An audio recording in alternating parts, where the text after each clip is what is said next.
I am Siveth Ovan, 3rd Ledger Archivist of the Drevathi Cast House 9th, and I have been asked to provide a formal account of the events surrounding our reclassification and its subsequent reversal. I will do so without ceremony. We have had enough of ceremony. The Concord Authority classified the Drevathi ledgercast as species, status extinct, provisional on the 14th day of the 3rd administrative quarter, 14 months after the Orvath collapse. That is the correct technical term for what happened to our habitat ring. A collapse.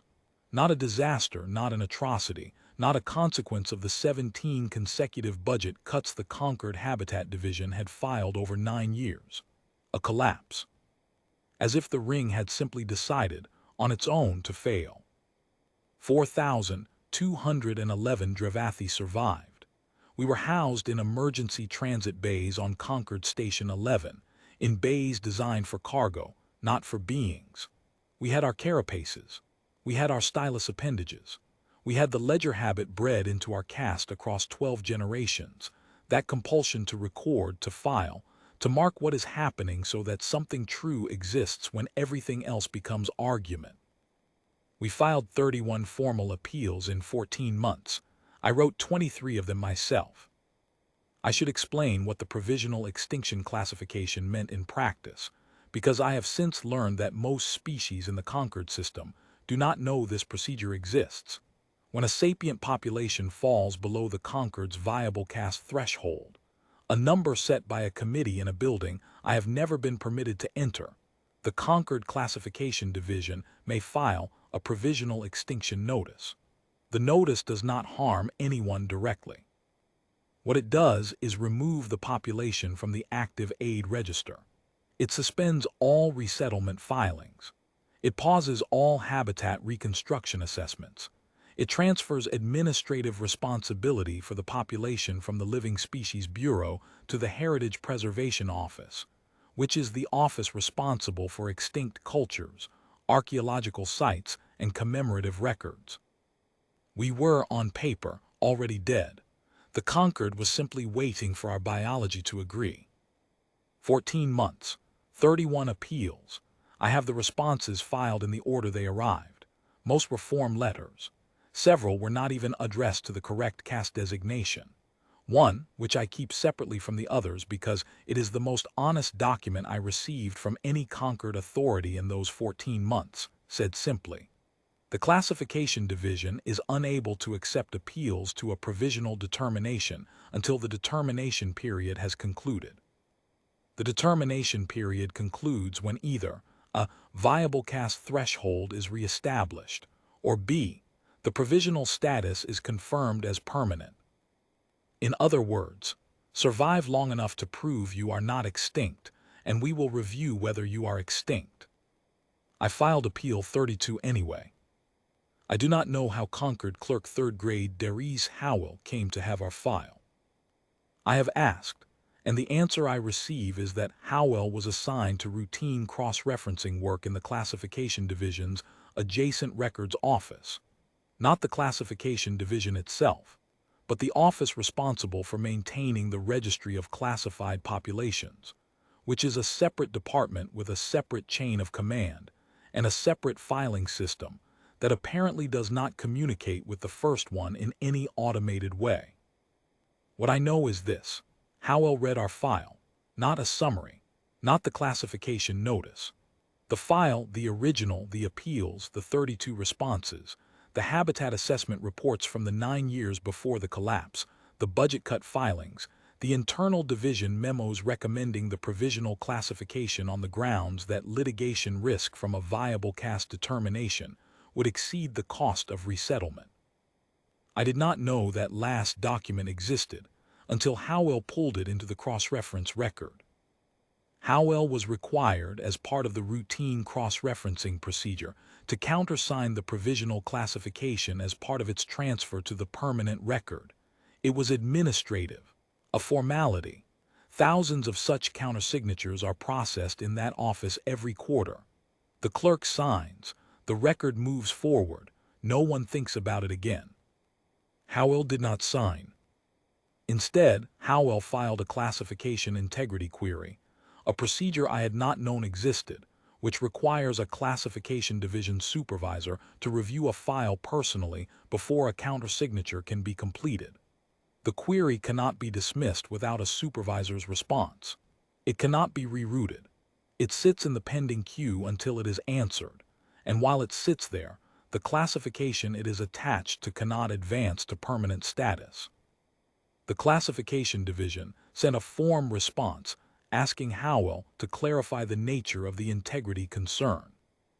Howell responded with a 47-page filing that I have since read 4 times. I will not summarize it here.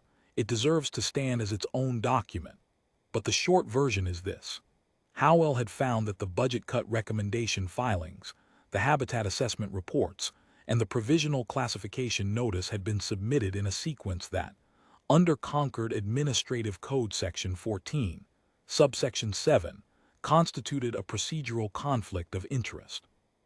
The same division that had recommended the budget cuts had conducted the viability assessment that resulted from the habitat collapse those cuts had caused. Under Section 14.7, that assessment was invalid. If the assessment was invalid, the classification threshold had never been properly established. If the threshold had never been properly established, the provisional notice had been filed without lawful basis. Howell was not a lawyer. Howell was a Concord clerk 3rd grade with 12 years of records work, and apparently, a thoroughness that the classification division had not anticipated when it sent the form response. The integrity query sat for 6 weeks while the division determined how to answer it.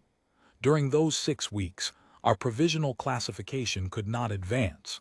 During those 6 weeks, I did not know any of this was happening. I was in Bay 14 of Cargo Hold 7 on Concord Station 11, writing Appeal 33.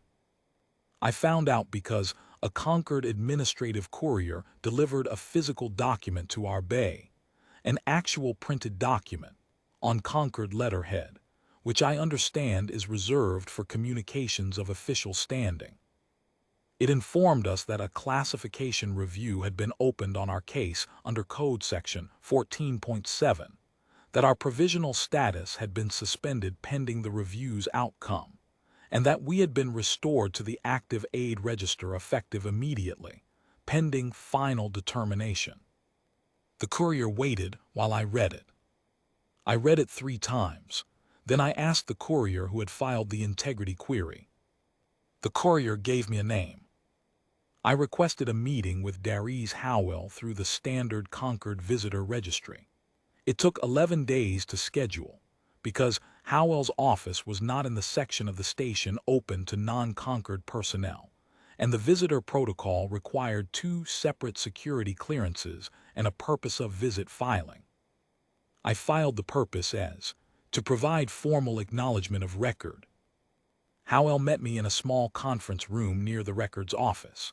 Howell was a human of middle years, with the particular quality I have since come to associate with people who have spent a long time working in rooms where no one notices what they do, not invisible exactly, but calibrated for invisibility. Quiet clothing, efficient posture, a stylus tucked behind one ear, which struck me as the most recognizable thing in the room. I had prepared a formal statement. I had the words arranged. I am a ledger archivist. I have spent my life knowing what to say and how to say it. I did not say any of it. What I said when Howell looked across the table at me was, "You read the file?" Howell said, "Yes." I said, "The whole file?" Howell said, "It's my job to cross-reference accurately. The cross-reference wasn't accurate."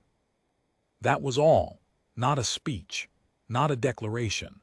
A statement of procedure delivered the way you state a fact that does not require defense because it is simply true. I asked Howell if there had been any pressure not to file the query. There was a pause. Then Howell said, "There were some conversations. I wasn't asked directly. It was more implied that the timing was inconvenient." Another pause. "I've been doing this job for 12 years. I know what the procedure is." The classification review concluded 4 months later. The provisional notice was found to have been filed without lawful basis. The Drevathi ledger cast was restored to full viable cast status. The Concord Classification Division was required to file its own corrective notice in our file in permanent record as an administrative finding of procedural error. I filed the corrective notice myself, on their behalf, because they submitted the language incorrectly on the first attempt, and I could not let the error stand. Resettlement assessment began 11 days after that. We are, as of this record, in the third phase of habitat assignment on a station in the Reach Corridor that I am told has adequate atmospheric cycling and structural integrity rated for 2 centuries. I do not know if Darius Howell knows what happened after. I sent a formal notification through the Concord Internal Registry.